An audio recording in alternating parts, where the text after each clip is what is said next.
Hello everyone, welcome back to my new blog Pooja and parlour blog. सबको मेरी तरफ से प्यारी प्यारी गुड मॉर्निंग, सबको नमस्कार, सबको राम राम, सत श्री अकाल और सबको जय माता दी। तो आप सबको आज तीसरे नवरात्रे की बहुत बहुत मुबारक हो। और आज मैया के चंद्र घंटा रूप की पूजा होगी और कल थी मैया के ब्रह्मचारिणी रूप की। तो आज हम बात करेंगे आपसे कि आज मैंने ऐसी लड़कियों को देखा कि एक घर में 5 लड़कियाँ और 2 लड़के बिना शादी के बैठे थे। उसका कारण क्या है तो मैं आपको बताऊंगी और ये भी बताऊंगी कि मैया का नाम चंद्रघंटा क्यों पड़ा। तो आप सबको एक बार फिर से मैं मैया के आने की बधाई देती हूँ। और हर लड़की का सम्मान करो, चाहे वो बहू हो, चाहे वो बेटी हो, चाहे वो आपके पड़ोस की हो, चाहे वो रिश्तेदारी की हो और चाहे वो घर की हो। तो हर लड़की का सम्मान करना ही नवरात्रि मनाना है। तो शुरुआत करते हैं हम आज के दिन की और आज के व्लॉग की। और आप भी कीजिए प्रकृति मैया का दर्शन। और यहाँ पे चल रहा है योगा।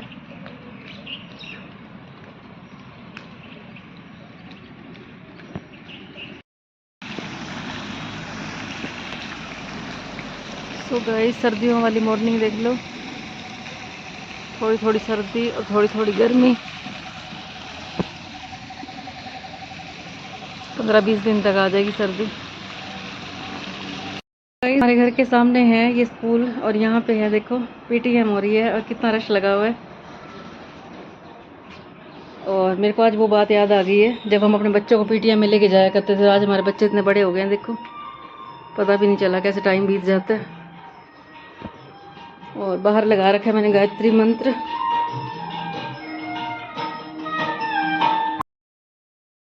तो गाइस हो गई है खुशी की तैयारी जाने की और वो हो गई है रेडी। और ये ले जा रही है ब्लैक साड़ी।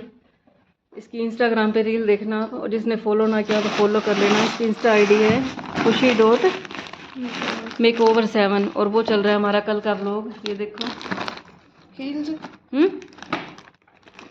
हील्स तो ले जानी पड़ेगी, निकाल ले सिल्वर कलर। एक वहाँ पड़ी भी तो है शायद, वही डाल लियो ब्राउन सी है। ब्लैक तो किसने दी को डालने का। ओ ये नई रील डालेगी जरूर देखना है। हाँ डाल दिए। ये पैकेट वापस क्यों निकाल दिए। और ये महारानी साहिबा कुछ भी नहीं खाती, सारा दिन ऐसी भूखी रहती है बेवकूफ। लोग पता इतना खाते हैं नवरात्रों में, इतना जितना वो पहले भी ना खाते इतना नवरात्रों में खा लेते हैं। तूने पहले जितना छोड़ दिए।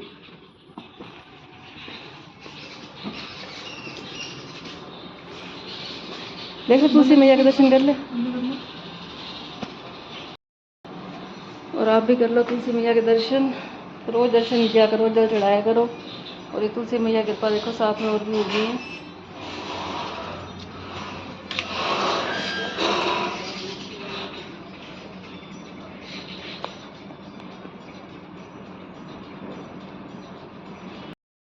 सो गाइस आ जाओ, चाय रेडी हो गई है ये देखिए।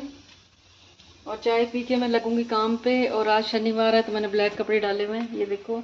तो आप भी शनिवार को काले चने बनाया करो और ब्लैक कपड़े डाला करो। और कल मैंने आपको एक कहानी सुनाई थी कि जैसे 2 दोस्त थे और एक दोस्त ने उसका हक मार लिया था।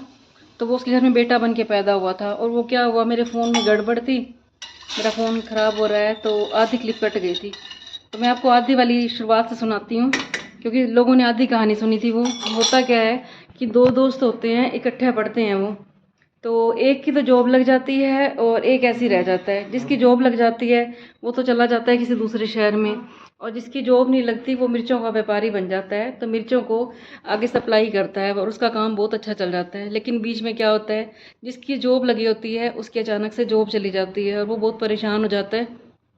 फिर उसको अपने दोस्त की याद आती है कि मैं अपने दोस्त के पास जाता हूँ। तो वो उसको जाके बोलता है अपने दोस्त को कि मेरी जॉब चली गई और मुझे अपने काम पे रख लो। और आज का टाइम ये है कि हम जिसको तैरना सिखाते हैं वही हमें डुबोने की कोशिश करता है। जिसका भला करोगे वही तुम्हारे बुरे में बुरा करेगा। ये तो शुक्र है यहाँ परमात्मा है, नहीं तो अच्छे बंदे की तो यहाँ पे खैर ही नहीं थी। कोई बात नहीं, परमात्मा परमात्मा बैठा हुआ है। तो हुआ क्या कि उसने उसके साथ पार्टनरशिप में काम कर लिया। तो वो कहने लगा कि मैं यहाँ का काम संभाल लूँगा और तुम बाहर से पेमेंट लेके आया करो। एक दिन उनको मिर्चों में बहुत मुनाफा हुआ और वो 2.5 लाख रुपए लेके आ रहा था। और जैसे ही वो 2.5 लाख रुपए लेके आ रहा होता है तो उसके मन में लालच आ जाता है कि मैं इसको 2.5 लाख क्या दूंगा, मैं इसकी गला दबा के मार देता हूँ इसको। तो वो क्या करता है, उसको वो मार देता है और फिर वो उसके घर जाता है 30,000 रुपये लेके। कहता है कि उसकी वाइफ को पैसे देता है 30,000 रुपये और कहता है कि ये आपके 30,000 रुपये मैंने देने थे, मैं देने आया हूँ। और उसकी वाइफ होती है, उसको बहुत शुक्रिया करती है कि आज के टाइम में ऐसे लोग भी होते हैं कि आप हमें पैसे देने आए हो। उसके बच्चे भी आंखों में आंसू भर के धन्यवाद कर रहे थे उसका कि अंकल आपने बहुत अच्छा किया जो आप हमें पैसे देने आए। लेकिन उसने कितने मार लिए थे, उसके 2,20,000 रुपये उसने मार लिए थे। और फिर क्या होता है, वो पैसे दे के चला जाता है और उसका मिर्चों का काम और अच्छा चलने लग जाता है। और फिर वह उसकी शादी हो जाती है और फिर उसका बेटा होता है और बेटे के आते ही बहुत खुशियाँ मनाता है, सबको खाना खुना खिलाता है और पैसा उसके पास खूब होता है। वो हर गाड़ी का मॉडल लेके आता है, कोठियाँ होती हैं उसके पास। और आके शायद मैंने आपको सुना दिया था कि वो बड़ा हो जाता है और जब शादी का दिन आता है तो वो बीमार हो जाता है। आगे तो आपने सबने देखी ही होगी, और नहीं देखी हो तो फिर पिछला व्लॉग देख लेना आप। और तभी कहते हैं कि किसी के साथ भी बुरा नहीं करना चाहिए। जितना मर्जी कोई हमारे साथ बुरा करे, कोई हमें धोखा दे दे, लेकिन हम किसी को धोखा ना दें। धोखा खा लेना लेकिन धोखा किसी को देना मत, क्योंकि सब ने परमात्मा को शक्ल दिखानी है। जो धोखा देने वाले होते हैं उनके लिए भी परमात्मा बैठा है और धोखा खाने वाले होते हैं उनके लिए भी परमात्मा बैठा हुआ है। क्योंकि जो भी हम देते हैं हमारा 10 गुना करके निकलता है। उसने देखो उसके 2,20,000 रुपये खाए थे और उसने उसकी हर घर की हर चीज़ बिकवा दी और कैसे बेटा बन के आया था। तो कहते हैं जो रिश्ते भी हमारे होते हैं यहाँ पे, यहाँ धरती पे कोई बेटा बन के आता है, कोई हमारे माँ बाप होते हैं, तो हम सब अपना लेन देन क्लियर करने आते हैं। कहते हैं कि हम किसी से मिलते नहीं हैं, हम मिलवाए जाते हैं। अगर हमें राह चलता भी कोई दिखता है तो हमारा कोई पिछला हिसाब किताब होता है जिसके साथ हम लेन देन करते हैं। तो यहाँ पे हम आए तो हिसाब किताब क्लियर करने के लिए। अब हमारे हाथ में है कि हम आगे फिर यहाँ पे जन्म लें। और कहते हैं कि इसी जन्म में सबको माफ़ कर दो, माफ़ी मांग लो, क्योंकि फिर हमें एक जन्म लेना पड़ेगा, फिर वही हिसाब किताब होंगे और फिर हम दूसरे को माफ़ करेंगे, किसी से माफ़ी मंगवाएंगे। तो क्यों ना इस जन्म में अपना हिसाब क्लियर करके जाएं कि दोबारा इस जन्म मरण के चक्कर में आना ही ना पड़े। कहते हैं कि यहाँ पे आके तो देवताओं को भी भुगतना पड़ता है। राम जी भी श्राप से नहीं बचे थे, तो हमारे जैसे लोग क्या चीज़ हैं। तो क्यों हम ऐसा काम करें कि फिर हमें जन्म लेना पड़े और फिर हमें दुख हो, हमारी वजह से किसी और को दुख हो, हमारे बच्चों को दुख हो। तो हम ऐसा कोई काम ना करें कि कोई भी हमें दुख हो। और इतने में मेरी चाय भी रेडी हो गई होगी, तो आज चाय भी पी लो। वो देखो चाय रेडी हो गई है मेरी, जिसने पीनी हो आ जाओ। और आज शनिवार है तो मैंने लौंग वाली चाय बनाई है, लौंग और इलायची वाली। तो आ जाओ जिसने चाय पीनी हो। सो गाइस, आज मैं बना रही हूँ आलू शिमला मिर्च की सब्ज़ी। और शिमला मिर्च कल मैंने काटी थी बेसन के पूड़े के लिए, और हमारी शहजादी का फ़ोन आ गया कि मैंने नहीं खाने, तो वो कटी कटाई रह गई। अब मैंने एक शिमला मिर्च और काटी है और कल वाली भी थोड़ी सी पड़ी थी। अब बना रही हूँ, मैं दिखाती हूँ आपको बैक कैमरे से। तो ये डाल दिया मैंने शिमला मिर्च और आलू, और इसके अंदर डालूंगी मैं नमक और हल्दी।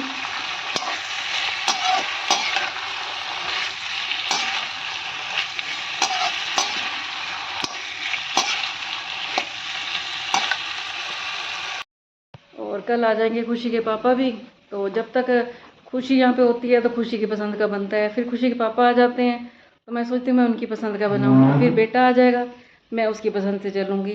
वो कहते हैं ना, कभी इसका दिल रखा कभी उसका दिल रखा, हमने तो अपना दिल पता ही नहीं है कहाँ रखा। तो लेडीज़ की ज़िंदगी तो भगवान ने इसलिए बनाई है, और वही लेडीज़ है जो दूसरों के बारे में सोचे। कहते हैं वो औरत नहीं होती जो सिर्फ अपने बारे में सोचती है। तो जितना हो सके त्याग भावना से रहें हर हाल में, खाली खाने में नहीं, वैसे भी जितना हो सके हमें देने की कोशिश करनी चाहिए। हमेशा दूसरों की पसंद देखें, अपनी पसंद कभी ना देखें। तो मेरा तो शुरू से यही रूटीन है। बाकी अलग बात है, खुशी के पापा वो बोलते हैं कि जो तेरे को पसंद है तो वही बना ले, लेकिन फिर भी मैं ये सोचती हूँ चलो उनकी पसंद का ही बनाऊँगी मैं। गाइस, हो गई हमारी सब्जी रेडी। ये देखिए, सिर्फ नमक हल्दी और मैंने इसके अंदर डाली है हरी मिर्च और सूखी धनिया, और बहुत अच्छी सब्ज़ी रेडी हो गई है। और थोड़ी देर में मैं रोटी बनाऊंगी, क्योंकि नवरात्रे हम रखते नहीं हैं, हमें सारा दिन काम करना होता है और हमारी तबीयत ख़राब हो जाती है। बस वैसे ही व्रत ही कर लेते हैं। और मेरा मानना ये है कि हमें व्रत रखना चाहिए, किसी का बुरा नहीं करना चाहिए, निंदा चुगली नहीं करनी चाहिए, किसी का दिल नहीं दुखाना चाहिए। कहते हैं तुम तीर्थ न जाओ, मंदिरों में न जाओ, लेकिन सबका भला करो, किसी के बारे में बुरा ना सोचो। तो सबसे बड़ा व्रत यही है। तो मेरा इन्हीं चीज़ों में विश्वास है। वैसे मैं भक्ति पूरी करती हूँ, पाठ भी सारे करती हूँ मैं, लेकिन मेरे से भूखा नहीं रह जाता बिल्कुल भी। चाहे मैं एक टाइम रोटी खाती हूँ, लेकिन कुछ ना कुछ खाने को चाहिए होता है, और भगवान को सारी मजबूरी का पता होता है। तो सब्जी मैंने बना ली है, अभी मैं रोटी बनाऊंगी। और आज रोटी हमारे 10 दिन बाद बन रही है। सो गाइस, हो गई हूँ मैं रेडी एकेडमी में जाने के लिए। और टाइम हो गया है 5:30 और अब मैं आपको बता रही हूँ कि मैंने आपको सुबह बताया था कि कैसे एक घर में ही 5 बेटियाँ थी और 2 उनके भाई, और किसी ने भी शादी नहीं की। तो मैं जा रही थी पार्क में, मेरे वो एक लड़की मिली, तो मैंने उससे पूछा, बेटी तुम यहाँ की बहू हो या बेटी हो? तो कहने लगी, आंटी जी मैं यहाँ की बेटी हूँ। तो मैं कहा, तुम कितनी बहनें हो? कहती, हम 5 बहनें हैं और 2 भाई हैं। तो मैं कहा, शादी कितनों की हुई है? तुम सबसे छोटे वाली हो? तो वो कहने लगी, आंटी शादी हमारे घर में तो बिना शादी के सब इतने खुश हैं कि हम 7 के 7 बहन भाई कमा हैं, 5 अपना कमाते हैं और दोनों भाई हैं वो जॉब करते हैं। मैं कहा, तुम्हारे मम्मी पापा क्या करते हैं? कहते, मम्मी सबके लिए खाना बनाती है और जो हमारे पापा हैं, हमारी दुकानें हैं 5, जो बहनें हैं 5, हमने छोटी सी दुकान बना रखी है, सबने अलग अलग बना रखी है कन्फेक्शनरी की। तो हमारे पापा हमें सामान ला के देते हैं, तो हमें तो शादी के नाम से ही नफरत है। मैं सुन के हैरान हो गई। मैंने कहा, ऐसा क्या हो गया? कहती है, हमारे परिवार में 2-3 ऐसे केस हो गए कि हमें शादी के नाम से ही नफरत होने लग गई। तो इन दिनों हमने देखा है इतने लोगों के तलाक हुए हैं। चलो हमारे जैसे तो लोग मीडियोकर लोग हैं, कई लोग हाई फाई जिनके पास पैसा नाम शोहरत सब कुछ है, उनके भी तलाक हो गए। बताओ, इतनी हैरानी आती है। तो लोग अब शादी के नाम से ही डरने लग गए हैं एक दूसरे को देख के। तो ऐसा मत करो, अगर सारे यही करने लग गए तो कैसे लेके आओगे अपने बेटे के लिए बहुएं? तो जब भी अपने बेटों की शादी करते हो तो बहुओं को रानी बना के रखो, उनको अपनी बेटियों से भी ज़्यादा प्यार दो, उनको इतना प्यार दो कि उनको ससुराल की याद ही ना आए, वो मायके की याद ही ना आए उनको, कि तुम्हें धक्के से भेजना पड़े, जाओ अपने माँ बाप के घर मिलने चले जाओ। उनको इतना प्यार दो, क्योंकि हर बेटी अपने माँ बाप की लाडली होती है। अगर एक लड़की के साथ कुछ गलत हो जाता है तो उसके आसपास के रिश्तेदारी में सबका डर बैठ जाता है कि हम शादी नहीं करेंगे। और उनको देख के तो मेरे को इतनी हैरानी हुई। मैंने कहा, हर जगह अब यही हाल हो गया है। कई बार क्या होता है, एक घर में बड़ी बहन की शादी होती है और छोटी भी जवान बैठी होती है, लेकिन छोटी का मन शादी से उठ जाता है। वो कहती है, जब मैंने बड़ी का ये हाल देख लिया तो मैं शादी क्यों करूं? तो ऐसा काम करो कि आगे आने वाली लड़कियां तैयार रहें शादी के लिए। बहुत बुरा हाल हो गया है, जितने मर्जी अच्छे लोग हों, पता नहीं एक दूसरे के साथ बनती नहीं है, सेटिस्फेक्शन नहीं है। तो पहले तो लड़के वालों का ये फ़र्ज़ होता है कि जो भी लड़की तुम लेके आ रहे हो, कोई लालच ना करो, क्योंकि लड़की के पैर तुम्हारे घर में अच्छे पड़ गए, तुमने उसको लक्ष्मी मान लिया, तो पीछे पीछे उसके लक्ष्मी आ जाएगी। और आते ही तुमने वैर भाव बांध लिया तो तुम्हारे घर में जो है वो भी ख़त्म हो जाएगा। और ये देखो कि लड़का तो तुम्हारा है ही है, बहू आई है पराए घर से, उसको तुम अपना बना लो, बल्कि बेटे से ज़्यादा अपनी बहू को प्यार करो, क्योंकि तुम बहू से प्यार करोगे तो बेटा तुम्हारे पास अपने आप ही रहेगा, खींचा चलाएगा। अगर तुम बहू से नफरत करोगे तो बेटा जो थोड़ा बहुत तुम्हारे से प्यार करता है वो भी चला जाएगा। तो हमेशा अपने बहू को बेटे से ज़्यादा प्यार करो, बेटी से ज़्यादा प्यार करो, ताकि लोगों में विश्वास बना रहे और लोगों का शादी से विश्वास ना उठे। और अब मैं जा रही हूँ अकेडमी में, बस बातें बहुत हो गई हैं। तो गाइस, तू बोल रही थी, बोल रही नहीं, बोलो बोलो। आ गई हूँ मैं अकेडमी में और ये रही खुशी और वो रहा सिमरन बेटा, और खुशी जा रही है सूट वगैरह लेने के लिए। जा भी ले, हैं मर्जी है तेरी। अच्छा, और सामान लेने जा रही है? सो गाइस, ये फ्रूट नहीं लेने जा रही, फ्रूट तो पानीपत से आ जाएगा, परसों इसके पापा आ रहे हैं, कल आ रहे हैं शायद, कल आ जाएंगे। और ये लेने जा रही है अपनी अकेडमी का सामान। सो गाइस, आ गए हम घर पे और अब है टाइम ब्लॉग के एंड करने का, लेकिन उससे पहले लेंगे हम परमात्मा का नाम। तो आज हम बात करेंगे कि मैया का नाम ब्रह्मचारिणी क्यों पड़ा। कहते हैं कि मैया ने बहुत तपस्या की थी शिव जी को प्राप्त करने के लिए, 5000 साल तपस्या की थी, और इनके एक हाथ में कमंडल था और एक हाथ में माला थी। इन्होंने इतनी तपस्या की थी कि सभी देवता भी हैरान हो गए थे, और फिर इनको शिव जी की प्राप्ति हुई थी। तो आज भी लोग कहते हैं, जिसको अच्छा पति मिल जाता है, जिसको अच्छी पत्नी मिल जाती है, तो लोग यही कहते हैं कि तूने बहुत सोमवार के व्रत रखे होंगे। तो आज भी ये लोग शिव जी की पूजा करते हैं, पार्वती की पूजा करते हैं, व्रत रखते हैं, और पहले के टाइम भी इनकी पूजा होती थी। कहते हैं कि ये नवरात्रों के व्रत को पहले भृगु ऋषि ने भी रखा था, सनकादिक ऋषि ने भी रखा था, और राम जी ने भी रखा था। और इतने में खुशी आ गई है हमारी। आ रही हूँ,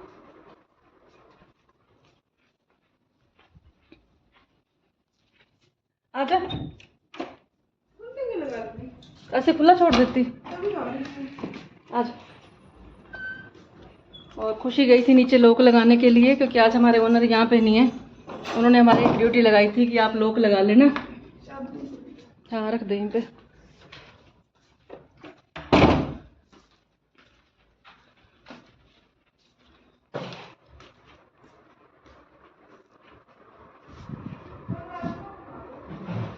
तो हम बात कर रहे थे कि नवरात्रों के व्रत खाली आज नहीं रखे जाते, पहले से भी रखी जाते हैं। इनको ऋषि मुनि ने भी रखा था कि देवी की आराधना तो सब करते हैं। कहते हैं कि जब राम और रावण का युद्ध होना था तो राम जी ने भी देवी की आराधना की थी, देवी ने भी नवरात्रों के व्रत रखे थे।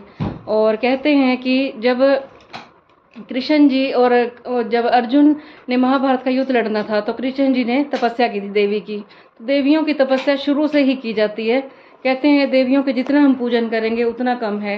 तो जब परमात्मा ने भी देवियों की पूजा की थी तो आज के इंसान पता नहीं क्यों भूल गए हैं, क्यों अपमान करते हैं देवियों का, हर पल अपमान होता है। और फिर कहते हैं हमारे घर में लक्ष्मी नहीं आती। तो अगर तुम्हें लक्ष्मी चाहिए तो देवियों का अपमान ना करो, उनकी रिस्पेक्ट करो। और कुछ नहीं दे सकते तो उनको इज्जत तो दिया करो। जितना आप इज्जत दोगे तो आपके घर में लक्ष्मी उतनी ज़्यादा आएगी। अगर अब तुम घर की बहुओं का, बेटियों का अपमान करोगे तो जो तुम्हारे घर है वो भी ख़त्म हो जाएगा। और आज हमारी खुशी को चोट लग गई है, थोड़ी सी दर्द हो रही है इसको पैर स्लिप हो गया, कोई बात नहीं। कहते हैं कि भगवान तुम्हें छोटा दुख दे तो समझो उसने कोई बड़ा देना था और वो कट गया। खुश रहो हर हाल में, हमेशा पॉजिटिव सोचो। और कहते हैं कि पॉजिटिव सोचते हैं तो हमेशा पॉजिटिव होता है। कई लोग दिन रात कहते हैं हमारी तो किस्मत ही ख़राब है, हमारी तो परमात्मा सुनता ही नहीं है। तो कभी भी ये बात नहीं करनी चाहिए। अगर कहोगे कि हमारी किस्मत बहुत अच्छी है तो परमात्मा तुम्हारी किस्मत को अच्छी करता जाएगा। और दिन रात शिकायतें करोगे तो परमात्मा जो तुम्हें दे रहा है वो भी नहीं देगा। जितना उसका शुक्रिया करोगे परमात्मा तुम्हें बहुत देगा। हर पल उसका शुक्राना करो। सुबह जब उठो तब भी उसका शुक्राना करो, परमात्मा तूने रात बड़ी अच्छी गुजार दी, अब हमारा दिन भी अच्छा गुजारना। फिर तुम्हारे आगे खाना आए तो उसका शुक्रिया करो, क्योंकि कई लोगों को ये खाना नसीब नहीं होता और कई लोग इतने अच्छा खाना आगे आता है और उसमें कमी निकाल देते हैं। तो भगवान कहता है कि अगर तुम इसमें भी, खाने में भी कमी निकाल रहे हो तो वो फिर वो भी हमें नसीब नहीं होता। तो जितना हो सके परमात्मा का शुक्राना करो। कहते हैं जिसको शुक्राना और मुस्कुराना आ गया समझो वो ज़िंदगी में सफल हो गया। और रही बात छोटी मोटी परीक्षाएं, ये तो हर इंसान के जीवन में आती हैं। कहते भी हैं अगर तुम्हें अगली क्लास में जाना है तो पहले तुम्हें परीक्षा देनी ही पड़ेगी, ऐसे तुम अगली क्लास में नहीं जा सकते। जब भी परमात्मा ने तुम्हें कुछ बड़ा देना होता है तो पहले वो छोटी छोटी परीक्षा लेता है। कभी भी आप आजमा लो, नहीं तो लोग तो ऐसी ज़िंदगी व्यतीत कर रहे हैं। जिसके जीवन में परीक्षाएं नहीं आई तो वो क्या सफल होगा। पहले तो हमें परीक्षा देनी पड़ेगी और जितना बड़ा एग्ज़ाम होगा उतना अच्छा परिणाम होगा। और उसका जितनी बड़ी परीक्षा उतना बड़ा परमात्मा हमें वरदान देता है। तो जितना हो सके खुश होकर काम करें, परमात्मा की रज़ा में राज़ी रहें। जो वो दे रहा है उसका शुक्राना करें, कभी उससे शिकायत मत करें। और आज के ब्लॉग का मैं यहीं पे एंड करती हूँ। हाँ जी, खुशी कुछ सुनाएगी? कोई कंप्लेंट नहीं। परमात्मा के जो भी हमारे साथ करे उसमें खुश रहो। वो चोट लगाए तब खुश रहो, कुछ दे तो खुश रहो, कुछ ना दे तो खुश रहो। हमेशा उसका शुक्राना करो, क्योंकि सुख भी उसने देना है और दुख भी उसने देना है। उसे पता है उसने हमें क्या देना है। और वैसे भी कहते हैं कि परमात्मा हमें दुख नहीं देता, हमारे कर्म हमें दुख देते हैं। बस हमें रात को सोते टाइम रियलाइज़ करना है कि हमने क्या बुरा कर्म किया था जो हमारे आगे आया। क्योंकि कहते हैं परमात्मा किसी को कुछ नहीं देता, ये उसने सौंप रखी है प्रकृति को। वो 24 घंटे हमारे ऊपर नज़र रखती है कि हम क्या कर रहे हैं। जैसा हम करेंगे एक हाथ से करेंगे और दूसरे हाथ से हम भरेंगे। अब मिलेंगे हम आपको नेक्स्ट व्लॉग में। और मेरे से कोई गलती हो गई हो तो मुझे क्षमा करना। और मेरी वीडियो अच्छी लग रही हो तो इसे लाइक कर देना, कमेंट कर देना और मेरे चैनल को सब्सक्राइब भी कर देना। और कल हम करेंगे देवी के चंद्र घंटा रूप के बारे में बात। हम इन 9 दिनों में देवियों के रूपों की बात करेंगे, फिर उसके बाद हम आपको कृष्ण जी की बातें सुनाएंगे। अभी हम देवियों की ही बात करेंगे क्योंकि देवियों के दिन चल रहे हैं, लोग दिन रात नवरात्रे रख रहे हैं। चलो सबको गुड नाइट, सबको राम राम। सबकी दिन भी अच्छी जाए, सबकी रात भी अच्छी जाए। परमात्मा की कृपा सबके ऊपर बनी रहे, सबके ऊपर माता रानी कृपा करे, सबकी झोलियाँ भरपूर करे। बाय बाय, गुड नाइट, सबको राम राम।